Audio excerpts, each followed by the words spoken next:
Voici donc 20 conseils tirés de pères riches, pères pauvres qui ont changé ma vie, et j'espère qu'ils pourront changer la vôtre aussi. D'accord, voici le premier. L'un des principaux problèmes de l'école, c'est qu'on nous apprend que faire des erreurs est une mauvaise chose et qu'on est puni pour cela. Les humains apprennent en faisant des erreurs, comme marcher en tombant. Comme le dit Robert, nous réussissons où nous apprenons. L'échec est l'un de nos outils les plus puissants et motivants. La plupart des gens ne parlent pas d'argent avec leurs amis ou leur famille, mais c'est pourtant l'un des sujets les plus importants à aborder. Ils parlent du fait que les personnes pauvres ne discutent jamais de finances ou d'argent. Ils prétendront ne pas s'y intéresser, pendant que les riches en parlent à table. Ce sera un sujet de conversation parce que c'est l'une des choses les plus importantes dans nos vies, c'est ce pourquoi nous échangeons notre vie. Jouer la sécurité est en fait un conseil terrible.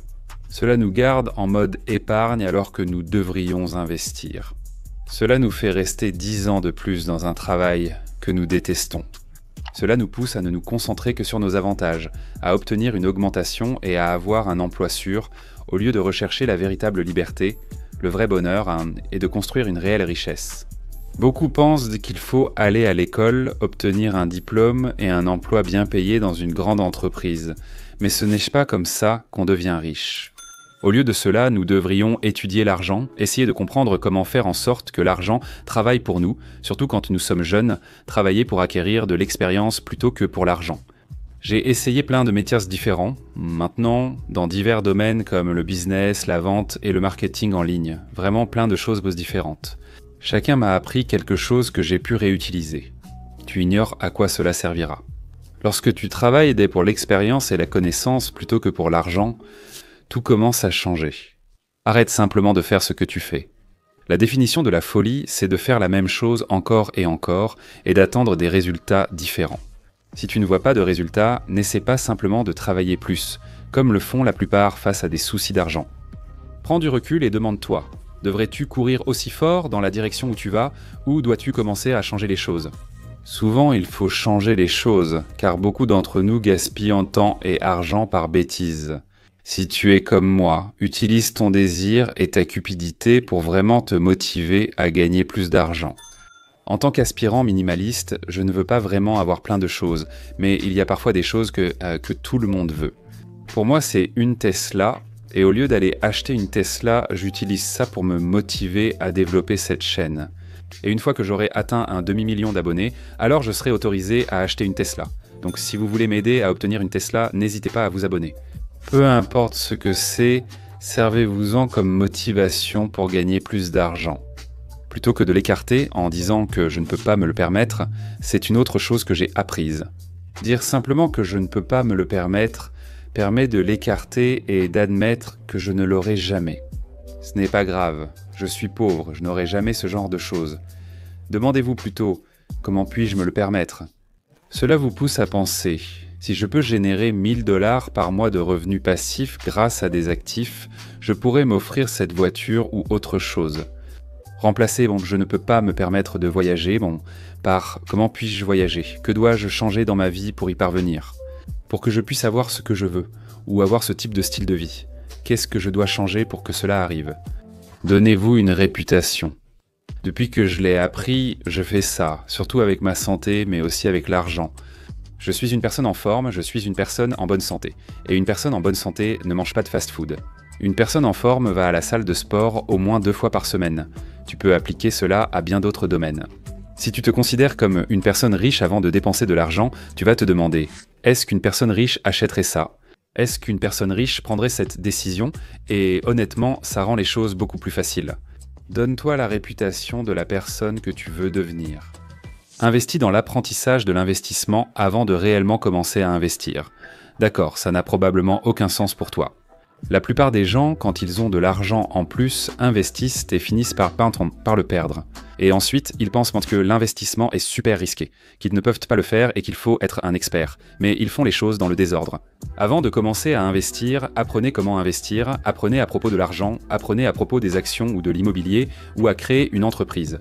Cependant, vous préférez investir plutôt que de dépenser votre argent au hasard comme à la loterie. Nous avons des choix à chaque instant. On peut regarder la télévision, jouer à des jeux vidéo, peindre, juger les œuvres des autres, jouer au pickleball ou apprendre sur l'argent. Et tu peux faire n'importe laquelle de ces choses que tu veux faire. Mais nous devons réaliser que chaque choix que nous faisons, chaque jour, ce que nous décidons de faire, ce que nous décidons d'étudier, c'est cela qui va commencer à apparaître dans nos vies. Si tu veux plus d'argent, être riche ou indépendant financièrement, consacre du temps à étudier l'argent, à t'informer et à regarder des vidéos YouTube sur le sujet. Après tout, on est ce qu'on mange. Paie-toi en premier parce que ça va te motiver. Beaucoup de gens économisent ce qui leur reste à la fin du mois. Et honnêtement, il n'y a pas beaucoup de motivation à avoir quelque chose qui reste à la fin du mois. La plupart des gens n'économisent jamais. Mais si tu privilégies l'investissement et ton avenir, tu dois te payer en premier. Tu dois automatiquement mettre de l'argent de côté. Commencer à investir automatiquement et faire cela en priorité. Si tu manques d'argent pour payer tes factures en fin de mois, tu dois être créatif et trouver comment en gagner plus. Dois-tu prendre un autre travail, investir autrement ou faire autre chose pour gagner plus? Bien sûr, il ne faut pas être irresponsable, mais il faut aussi se motiver à changer, sinon rien n'évoluera. Les personnes occupées sont souvent les plus paresseuses. Il veut dire qu'il faut construire de la richesse, prendre du recul et faire des choses difficiles, sortir de ta zone de confort. Beaucoup, face à un problème, travaillent en juste plus dur. Il n'y a rien de mal à cela. C'est important, mais ce n'est pas toujours la solution. Arrête de te focaliser sur les toilettes. Beaucoup de gens vont utiliser la peur ou une sorte de bruit pour les empêcher d'agir, pour les empêcher d'investir. Ils auront un ami ou un membre de la famille qui s'est fait avoir il y a 40 ans et c'est pour ça qu'ils ne font jamais un pas en avant. Beaucoup de gens que je connais n'investissent pas dans l'immobilier parce qu'ils disent qu'ils ne veulent pas réparer des toilettes. Et ils se concentrent là-dessus au lieu de penser à la liberté financière que l'on peut obtenir en achetant de l'immobilier. J'ai entendu ça moi-même et honnêtement, je ne veux pas non plus réparer des toilettes dans mes locations. J'embauche d'autres personnes pour résoudre les problèmes, car cela me rapporte et c'est une dépense professionnelle.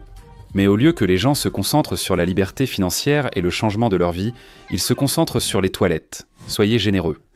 Beaucoup affirment qu'ils donneront lorsqu'ils auront plus d'argent ou seulement ce qui restera en fin de mois. Ils se concentrent d'abord sur le fait de recevoir, puis de donner. Mais comme nous le savons tous, il vaut mieux donner que recevoir. Il évoque cette mentalité. Si tu as besoin d'aide, aide quelqu'un. Si tu veux apprendre, enseigne aux autres.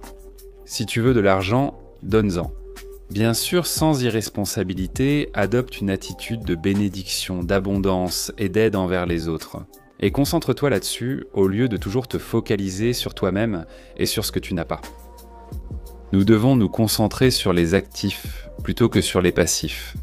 La plupart des gens ne savent pas ce qu'est un actif par rapport à un passif. Ce n'est pas quelque chose sur lequel ils se concentrent, mais c'est l'une des choses les plus importantes si vous voulez devenir riche. Un actif, c'est ce qui ajoute de l'argent dans votre poche chaque mois. Un passif retire de l'argent de votre poche chaque mois. La plupart voient leur maison comme leur principal actif, mais seulement s'ils la vendent. C'est un passif parce qu'il prend de l'argent dans leur poche chaque mois, contrairement à un bien locatif qui génère des revenus, qui met réellement de l'argent dans votre poche chaque mois. Les gens qui disent qu'ils ne s'intéressent pas à l'argent mentent donc souvent. Beaucoup de gens pensent qu'ils sont trop occupés. Leur conjoint s'en occupe. Ce n'est pas quelque chose qui les intéresse vraiment, ils ne s'y intéressent pas, tant de ce pas. Pourtant, ils iront travailler 8 heures par jour, presque tous les jours, des meilleures années de leur vie, juste pour gagner de l'argent. C'est important, ce n'est ni un mauvais sujet de conversation, ni une mauvaise chose d'y penser ou de s'y concentrer. C'est ce pourquoi tu échanges ta vie, c'est ce pourquoi tu rates les matchs de foot de tes enfants. C'est un sujet important. La plupart des gens ne gagneront jamais parce qu'ils ont peur de perdre.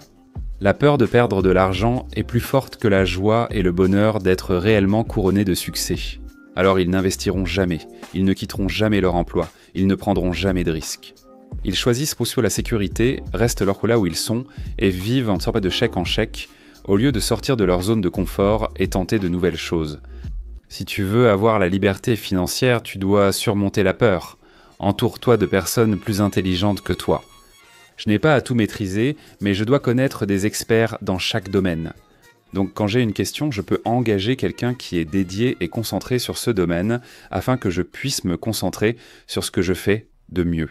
C'est en partie pour cette raison que j'ai engagé un monteur afin de pouvoir me concentrer sur ce qui est important pour moi, sur le tournage de contenu et sur le fait de m'améliorer dans ce domaine. Et laisser quelqu'un d'autre qui est bien meilleur que moi se concentrer sur la partie montage. Plus d'argent ne résoudra en fait pas vos problèmes. La plupart des gens dépensent plus quand ils gagnent plus.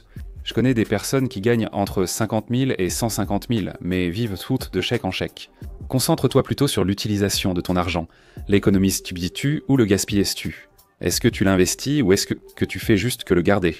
Grâce à ce que j'ai réellement fait avec mon argent, j'ai pu quitter mon emploi de jour et même accumuler un certain patrimoine sans jamais gagner plus que le salaire médian. Investis dans ton cerveau. Dans le livre, il évoque plusieurs fois avoir dépensé 500 $ pour une formation qui lui a rapporté jusqu'à 1 million de dollars. Je sais que j'ai dépensé des milliers de dollars en livres, formations, livres audio et voyages pour des séminaires. Et cela m'a rapporté des dizaines de milliers de dollars. On ne sait jamais quelle idée peut complètement changer votre vie. Alors concentrez-vous toujours sur votre atout le plus important, ce que vous avez entre les oreilles. Commencez à vous occuper de vos propres affaires. Beaucoup resteront employés sans jamais se concentrer sur autre chose que leur salaire. Pour obtenir la liberté financière, il faut cesser d'échanger son temps contre de l'argent. Et vous devez commencer à vous concentrer sur l'achat de biens immobiliers, l'achat d'actions, la création d'une entreprise ou faire quelque chose qui continuera à vous rapporter de l'argent pendant que vous dormez et qui pourra éventuellement dépasser ce que vous gagnez à votre travail, afin que vous puissiez vous en éloigner et avoir réellement de la liberté dans votre vie. Beaucoup de gens rêvent d'être riches, ils rêvent d'être en bonne santé, en forme et de toutes ces choses différentes. Mais très peu passent réellement à l'action et font quelque chose. Donc une citation avec laquelle je veux terminer, c'est « L'action l'emporte toujours sur l'inaction ». Sortez et faites quelque chose. Et aussi, n'oubliez pas de vous abonner.